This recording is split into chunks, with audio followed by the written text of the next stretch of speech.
Hello, and welcome to a very special series that I am moderating on diversity, equity, and inclusivity by CME Outfitters. This CMEO briefcase is entitled Racial and Ethnic Disparities in Cardiac Care, Real-World Strategies to Address Inequities in Treatment and Outcomes. This program is supported by an educational grant provided by Johnson & Johnson. My name is Dr. Monica Peak, and I'm the Ellen H. Block Professor of Health Justice in the Department of Medicine at the University of Chicago, where I also serve as the Associate Director for the Chicago Center for Diabetes Translation Research and the Director of Research and the Associate Director for the McLean Center for Clinical Medical Ethics. I'm really delighted today to be joined by my colleague, Dr. Sunil Rao. Dr. Rao, would you mind introducing yourself? Yeah, hello. Thanks, Dr. Peak. I'm Sunil Rao. I'm professor of medicine at the NYU Grossman School of Medicine, and I'm director of interventional cardiology for the NYU Langone health system. And I've been interested in issues around access to care for both coronary disease and other cardiovascular diseases. And I really am delighted to be part of this discussion today. Thank you. Really excited to have you. Before we begin, I want to just note that this program was designed to build upon some foundational concepts that have been covered in previous DEI activities. To learn more about the impact of systemic racism on healthcare and health disparities, as well as how racial and ethnic disparities present in the field of cardiology, we encourage you to engage in these foundational programs, which are linked here. Now, before we begin, I want to clarify that as colleagues, Sunil and I have decided that we would refer to each other by our first names during this session. Sunil, I look forward to our candid discussion today. I'm really excited to have you here with us. Let me first start by reviewing our first learning objective for our program, which is to implement strategies to address inequities in the treatment and outcomes of patients with atrial fibrillation. So to start our discussion, I think it's really important to consider social determinants of health and patient care. And so just a level set for all of our audience members today, social or structural determinants of health, also known as the social drivers of health, are all of the things that determine healthcare that aren't directly medical factors, but they do include things like insurance and access to care. We mainly think about these things like poverty, food insecurity, transportation issues, education and employment, things that are in the social and built environment, exposure to violence and crime, all the things that determine people's health and their ability to access medical care. And so all of that determines how people show up for care and when they show up for care. And so, Sunil, I'm going to hand it off to you and have you begin the discussion about how these kinds of social and structural determinants of health relate specifically to atrial fibrillation. Yeah, thanks, Monica. I think this is really, really important. I think the previous model was that our interactions with patients and our ability to diagnose and provide some kind of prescription or treatment was sort of when our interaction ended.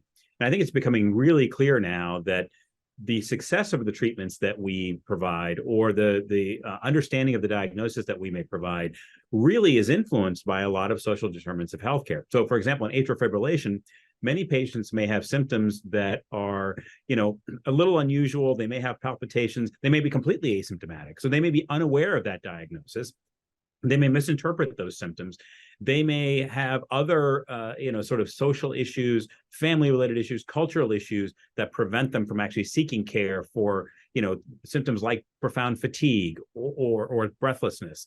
That limits the ability of the healthcare provider to actually diagnose atrial fibrillation in that patients. And once they are diagnosed, there may be structural issues around them accessing good treatment. And we know that the use of anticoagulation, for example, can dramatically reduce the incidence of stroke in this patient population. But even if they are, able to see you in clinic and you're able to provide that prescription, they may have challenges affording that medication. They may have cultural issues around taking regular medication and may rely on other home-based remedies because of the education that they may have had. And it's really, really important for us to keep in mind that as we interact with patients, understanding what those social barriers are is going to be a huge determinant of whether or not we are successful. Now, in atrial fibrillation, success is actually relatively straightforward. And how we measure success, right? We measure it by making an accurate diagnosis and providing that therapy that either gets that patient back into a regular rhythm or provides them with anticoagulation to reduce their risk of stroke. But if you limit your understanding to what treatment success is to those simple sort of check boxes, it really does limit our patient-related outcomes, which is really why we're here. I mean, it's not really about making the diagnosis or providing the prescription. Ultimately, the success is determined by whether or not that patient has an adverse outcome. And without taking into account these social determinants of health, that success really is limited. That is exactly right. It's like all of these things are very important, but they're really important because they impact people's health. And the other thing that I wanted to just highlight is how each one of these things that may manifest is a direct result of structural inequities. So the two things that you mentioned that I wanted to just underscore were how patient symptoms may not seem unusual. So fatigue or tiredness, when a population disproportionately has 2 to 3 jobs, is working, the night shift, because they're, minimum wage workers. They have to work, multiple jobs in order to sort of have a livable wage. They're going to always be tired, and so fatigue may not seem unusual for anyone in the family because of structural inequities. When people have limited access to healthcare, they can't afford expensive medications, or have systemically been, because of racial segregation or laws preventing them from entering white medical systems, have to figure out other ways to care for themselves and have family-based remedies that have been passed down from generations. That is a response to structural inequities and structural racism. And so when people are presenting and we're like, why are they doing these things? We have to understand the historical context in which marginalized people have been forced to live, and have that extra layer of empathy, that extra lens of understanding of the situations in which people have been forced to live, and how that impacts their life and presentation. Yeah, I think that's absolutely right. And I think, we're also going to talk a little bit more about inequities in research and actually generating evidence in these underserved populations so that it can inform our clinical care, which I think is also really, really important. It should be a priority for those of us who are involved in clinical research. Absolutely. So let's think about this in clinical terms. So we have a couple of cases. We're going to go ahead and start right off. So Neil, would you mind presenting the case of Francisco for our audience today? Yeah, absolutely. So this is, a case that I think many of us see. It's emblematic of cases that we see probably all the time. This is a relatively young patient, 40 years old, born and raised in the Dominican Republic, identifies as Hispanic Black, really has limited, education. Health literacy status is really unassessed, and we don't do that systematically, unfortunately. During our interactions, we use a lot of medical terms, and patients, want to be polite, so they may not actually ask, what do you mean by that? Or they may feel a little bit inhibited about demonstrating their own lack of health literacy. So it's really important to think about that as we talk about this case. You can see that the patient does have risk factors, right? Their blood pressure is elevated, their BMI is high. This is his first time seeing a cardiologist after being seen in the ED for atrial fibrillation that was incidentally discovered after he went in after a motor vehicle accident. So this patient was in the ER for something completely unrelated to a cardiovascular diagnosis. And then on the monitor, had atrial fibrillation discovered. And, because the ER is focused on the MVA, they said you should probably go see a cardiologist to get this atrial fibrillation addressed. You should probably have that checked out.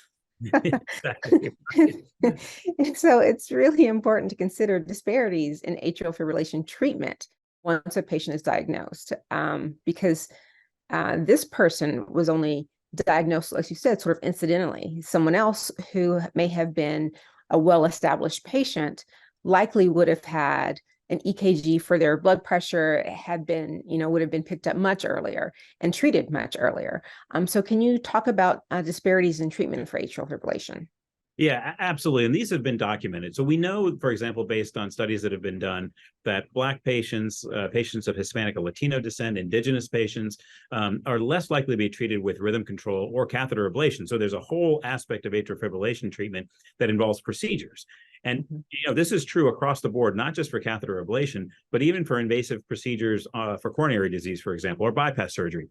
These groups are historically less likely to be referred for those invasive procedures. And we're talking about patients who are actually appropriate candidates. It's not that they're not candidates for these procedures. They're just not referred as often. We also know that, our reliance on sort of a one size fits all dosing strategy sometimes is not appropriate. So, for example, there are large registries that have been run by the American College of Cardiology, called the NCDR Pinnacle Registry. It's an outpatient registry. If you look at those patients who have a CHAD score greater than or equal to 2, so this is very, very high risk for stroke. Okay, a risk that we know we can decrease with the prescription of anticoagulation. A large proportion of those patients, greater than a third, were treated with just aspirin, which we know is inadequate treatment. So, in cardiology, we think of undertreatment as basically no treatment, right? Mm-hmm. Because so if you're giving someone aspirin, you're really not decreasing their risk of stroke appropriately. Now, some of that is because, the healthcare provider may say, well, I'm a little worried about bleeding risk in this patient. This patient has a job where they're doing a lot of manual labor. But the reality is, we know that those risks are really overestimated, particularly in groups that are underrepresented. So these are patients who, really should get adequate anticoagulation. Now, in the old days, we only had warfarin, and warfarin required a lot of monitoring. That is very, very challenging, for patients who may have limited access to healthcare, limited access to transportation, and quite frankly, just have very, very busy lives, maybe balancing more than one job, maybe balancing a family to come in to get their INR checked. Thankfully, now we've got newer agents that don't require monitoring, but there's another aspect of access to that, which is whether the patient has health insurance. Are they able to afford these drugs? So these are the kinds of things that I think lead to these disparities in atrial fibrillation treatment. And I think being aware of this is really just half the battle. We have to address them as well, but I think it starts with the awareness. Absolutely. So let's take this understanding back to our patient, Francisco, and see how this applies. Yeah. So this patient was sent home from the emergency department with a prescription for warfarin. We just talked about how that, is probably not the best treatment. This patient has frequent cramping in his right leg. So for a cardiologist or someone who's interested in vascular medicine, you start thinking, geez, is this claudication that really has not been diagnosed previously? Oftentimes these patients, if they see a doctor, will say, I'm having some leg pain when I walk to the mailbox. And the answer they sometimes get is, okay, well, don't walk to the mailbox then. Or they get a prescription for a scooter, right? So instead of actually taking that next step, so the cardiologist in this case does the appropriate thing, calculates the CHAD score of 2 with hypertension and PAD. So that factors into the CHADS VAS score in addition to the AFib. Clearly, this patient is at risk for metabolic syndrome. And, this patient says, I didn't start the warfarin that they gave me the prescription to because he didn't know why he needed the medication. He was in the ER for a motor vehicle accident. Mm-hmm. So, this is a great opportunity for this cardiologist to provide the appropriate education about what the diagnosis is, what the risks are. Because again, remember, this patient is asymptomatic. They feel fine. Mm-hmm. Right. So it's important for us to tell this patient, to tell Francisco exactly what the risk of having AFib is and how we can decrease that risk. Excellent. And I think that this idea of how we translate numbers and risks, all of that is always a challenge for every specialty and for us as primary care physicians to patient populations, regardless of their level of literacy. Like translating proportions and all of that stuff is part of the challenge of being a physician. But specifically related to CHAD score and clinical guidelines and risks of stroke, what have you seen as far as how that translates into disparities and gaps in practice and how that may be related to the case that we're discussing? Yeah, this is great. I want to point out a couple of things on this slide because I think they're really, really important. First, this is a simple score that, I sort of carry around on my phone because, no one likes to do math, right, in the hospital. So you want to make sure you have it accessible. But I want to point out a couple of things. The first is female, just being a female gives you a point on this. And that's really important. We know that women are undertreated, and it is clearly part of this risk score. So if you have a patient who's a female in front of you, realize that actually gives them a point on this scale. The other thing I want to point out to you is that aspirin alone is nowhere on this slide, right? So we talked about how a third of the patients with a CHADS VAS score of 2 or greater, and that puts that patient to a high-risk category. Aspirin is not adequate therapy. If you're going to use aspirin, you should use it in addition to something else. And you can see how, a CHADS score of 0 is very low risk, 1 is intermediate risk, but once you hit that 2, that's when that patient really is very, very high risk. and needs to have first-line therapy with oral anticoagulation. Again, we prefer now what is called the NOACs or the DOACs, the new oral anticoagulants, not so new anymore, direct oral anticoagulants or DOACs, because they have been shown to be just as effective as warfarin with a lower risk of intracranial hemorrhage. So, I think that having this at your fingertips to calculate these scores and showing patients what that means is going to be very important to not only increase the educational level for patients related to AFib, but I think it will help adherence as well if patients realize why they're being treated. Exactly. I think that your point about the responsibility being on us to give that information to patients. We talk about health literacy, but really the only people who are fully health literate are clinicians. We should not expect our patients to have the same literacy as we do because they didn't go to medical school. So it's our job to make sure that we have transmitted the information at a literacy level that is at the grade school. So we have to figure out how to, take these complex terms and make them understandable, as we say, like to your grandmother or to my, teenage children. It's not the patient's job to sort of, escalate their knowledge level to be able to talk to us. So thank you for that. So let's check back in and see how Francisco's doing. Yeah, so this is a great slide because I think, I live in New York, tremendous amount of diversity, cultural diversity in the city. Make sure you have an interpreter, right? When you interact with, that's a fundamental basic thing because again, patients may be very reluctant to tell you that they're not understanding what you're saying. They may smile and nod, and the message really hasn't gotten across. So, the healthcare provider here, the cardiologist, make sure that they have interpreter services are available. He or she calculates the Hasbled score. He or she discontinues the warfarin and starts the DOAC, implements that ABC pathway to consider the comorbid conditions. And I think, importantly, educates Francisco about exactly what his condition is, why they're prescribing the DOAC, because he was very candid and said, I didn't even start this because I didn't know why I needed it. And then, again, considers these other comorbid conditions that can ultimately improve not only his quality of life, but make sure that he can potentially even live longer if he meets some of these goals. Perfect.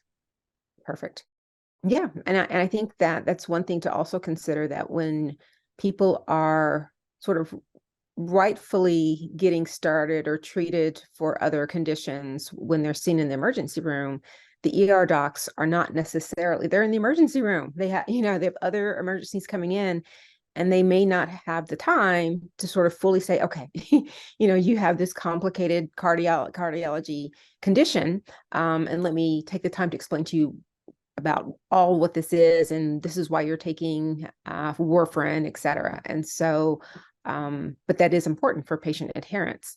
So making sure that our patients are fully on the same page, that sort of shared understanding, shared decisions is really key to patient adherence. We're going to move on to our second learning objective, which is to implement strategies to address inequities in the treatment and outcomes of patients with complex cardiovascular disease. So Sunil, like atrial fibrillation, I'm sure it's important to highlight disparities in the diagnosis of cardiovascular conditions in racial and ethnic minority patients. Can you highlight some of these disparities for the audience? Yeah, I mean, look, cardiovascular disease is still the leading cause of death, right? And so I think we know that certain individuals in certain groups are even at greater risk from dying because they don't get diagnosed as often. And again, this is all tied up in some of these social determinants of health. Even after you adjust for some of these socioeconomic status issues, access to healthcare, non-Hispanic Black people are still 12% less likely to have adequately controlled blood pressure. Data show that primary care doctors, unfortunately, are following race-based recommendations for prescribing ACE inhibitors and ARBs. We're finally getting away from that race-based calculation of GFR. Thank goodness. Just like the past year or so. Yeah, exactly. It's amazing how it's taken this long to sort of get away from that, right? So, I think because of that, they have a higher adjusted risk compared with their white counterparts: cardiovascular death, myocardial infarction, stroke, heart failure, et cetera. So, this is a problem of both diagnosis and treatment, but it's also a problem of prevention. Because when we see patients coming into the hospital with their index MI, we realize that they have risk factors that are very, very poorly controlled, may not have even been diagnosed. Diabetes, it's not unusual to see someone who has never been diagnosed with diabetes come in with their first infarction and have a hemoglobin A1C of 8 or 9, right? Because again, they're not able to have access to that care. They have other issues that may prevent them from seeking care. They may have limited health literacy. And then if they do have, if they are aware of what these risk factors are and are making attempts to see physicians, they may have difficulty in transportation to the doctor's appointment. They may have difficulty in affording the medications. So again, keeping all that in mind is really, really important. We just talked about it with AFib. I would argue it's just as big an issue, if not bigger, for vascular disease, stroke, myocardial infarction, PAD. I spent a large part of my career in North Carolina, which is part of the U.S. amputation belt. I had not heard of that. Yeah, it's unfortunate, but in the South, yes, there is a tremendous amount of PAD that is occurring in Black patients and Latino patients and in the indigenous population. I think that's because of again, those social determinants of health that are limiting their ability to access care and the high rates of risk factors like smoking. So let's take on another case that will help sort of think about cardiovascular disease other than AFib. Can you introduce our case of Samantha? Yeah, this is a really, really important case. So this is a 45-year-old female, again, younger than what we'd expect. Born in Florida, identifies as Black and indigenous. She's 5'7", weighs 230 pounds, BMI is 32. Blood pressure when she comes into the ED is markedly elevated, right? 153/97. She presents to the ED with abdominal discomfort and some episodes of confusion that she describes as just sort of a foggy feeling, right? So she's evaluated. She's diagnosed with anxiety and a UTI based on a urine sample that was obtained. And, part of that evaluation, she's pointing to the upper part of her abdomen. And so they say, geez, this might be some chest pain, but why don't you go see a cardiologist, because we've got a full waiting room full of patients that we need to see. She's referred for cardiology, where she continues to feel sort of dismissed, right? Because here's a patient who's a young female, has been seen in the ED with abdominal discomfort. We have a diagnosis. This is a UTI. Just take your antibiotics, you'll feel better. This is really straightforward. This is not a cardiology problem. Okay. Mm-hmm. That's what she's told. And so this is a really, really important case. And I want people to pay attention to this because, the issues here are she's a female, she's from an underserved population, and pay attention to her symptoms. And I think we'll get into the sort of the meat of what this is in just a second. Yes. So why don't we talk about why this is really important? And I think the fact that she felt like she wasn't being heard is there's a national conversation happening right now about Black women's experiences of not being heard in the medical doctor's office and what that means for their health. And so talk about some of the disparities in the diagnosis of patients with complex cardiovascular disease and the ways that they may present differently and what that means ultimately for their outcomes. Yeah, absolutely. So, we know that, 40% of patients with AFib are asymptomatic. It gets picked up incidentally, like the previous patient that we talked about. But the other thing is that remember that not all patients read the textbook, right? So they may present very, very differently. And it's important to have a high index of suspicion when someone comes in. So, for example, in this particular patient, her abdominal pain was sort of misread as being part of a UTI, right? So she never really got that evaluation with an EKG. There's probably ascertainment bias in AFib because we think of the AFib patient as being an older patient, right? We know that there's an epidemic of AFib because the population is getting older. But yes, it's not everybody with AFib is elderly, and not all elderly patients will have AFib. So again, keeping that index of suspicion high and making sure that you're making sure you're not leaving any stone unturned. Now, from the clinical trials perspective, it's very challenging because we know that the clinical trials that have been done tend to undersample certain groups. We struggle to get above 30% representation of females in our cardiovascular clinical trials. For Black patients, it's even worse. Indigenous patients, it's very, very challenging. Now, the perception has always been that, those groups don't want to participate in clinical trials. But what we're learning now is that it's actually because they're not approached for clinical trials. And so, it's important to make sure that we have representation in our clinical trials to make sure that we understand if there are differences in treatments that we have available across these patient populations. And again, in a patient like this patient that we're talking about, Samantha, she's a female, she has elevated blood pressure, she is obese or overweight, and she has some sort of unusual symptomatology. So this is a patient where you certainly don't want to dismiss what her findings are, lest you actually miss something that may be important. Mm-hmm. All right, so let's follow the case and see how she's doing. Yeah, so as expected, the UTI was treated, but she continues to have these symptoms. And, on further questioning, if you sort of delve into that a little bit more, she not only has that abdominal discomfort, she has fatigue, she has palpitations, she has these panic attacks. Further questioning, they may or may not have even asked in the emergency department, does she smoke? Does she drink alcohol? She endorses both. So the cardiologist appropriately assesses the CHADS score, comes up with a score of 2. So this patient is high risk for stroke.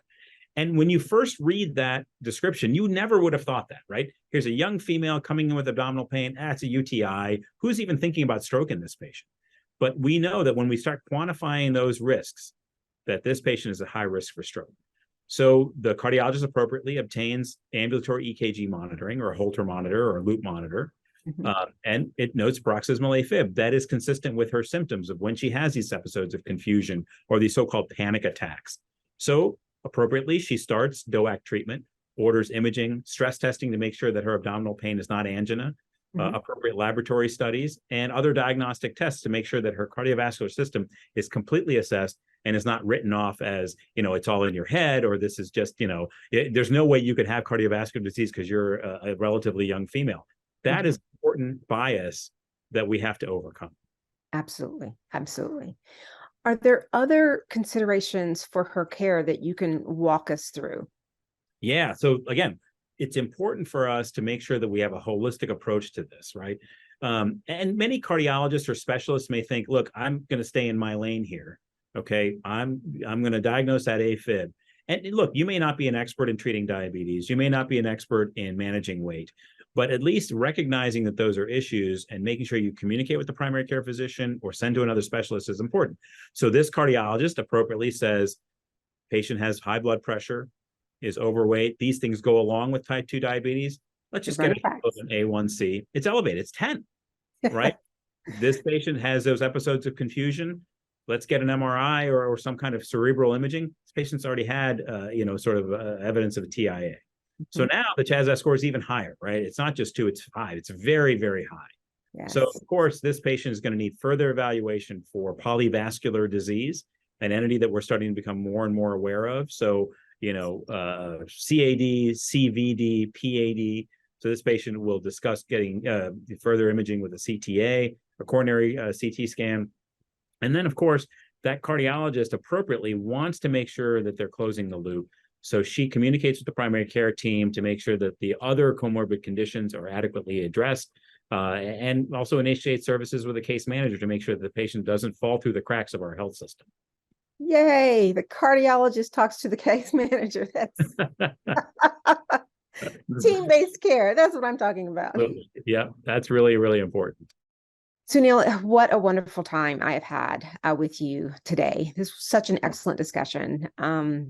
Just thank you so much for all that you're doing for your patients in New York City and for the patients or for the clinicians that are with us today.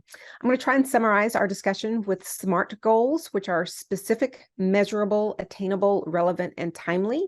And so that's what I hope that our audience will take away from this presentation and apply to your own practices. The first is to identify disparities in the diagnosis and treatment of atrial fibrillation.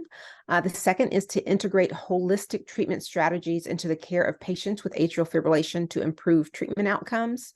Third is to identify disparities in the diagnosis and treatment of patients with complex cardiovascular disease. And then last is to integrate holistic treatment strategies into the care of patients with complex cardiovascular disease. So this CMEO briefcase is one of a four-part CME CE initiative, and we really hope that you'll take advantage of and participate in all the activities in the series. These activities cover strategies that address racial and ethnic disparities across therapeutic areas. And I really encourage you to join us for the entire initiative. It's really going to be great. By participating in these activities, you demonstrate your commitment to improving health equity for all patients. The CMEO D&I Hub also has a number of resources available that we have really been sort of building up over the past several years to help you further your own education on diversity, equity, and inclusivity. And so, Sunil, I just really want to thank you again for joining us today and for having just a wonderful, robust, and authentic conversation about these issues. Oh, well, thank you. It's really a privilege to be part of this. All right. To receive your credit for this activity, please complete the post-test and evaluation. We really do appreciate your feedback. We tailor our future programming based on it. We want to hear from you. Tell us what you liked, how we can improve, and what additional topics you'd like for us to address. And I just really want to sincerely thank you, our audience, for your commitment to diversity, equity, and inclusivity. Because together, all together, we can strive to provide the best and most equitable care to our patients, particularly those who are most marginalized and underserved. Thank you all so much for being with us today, and have a wonderful day.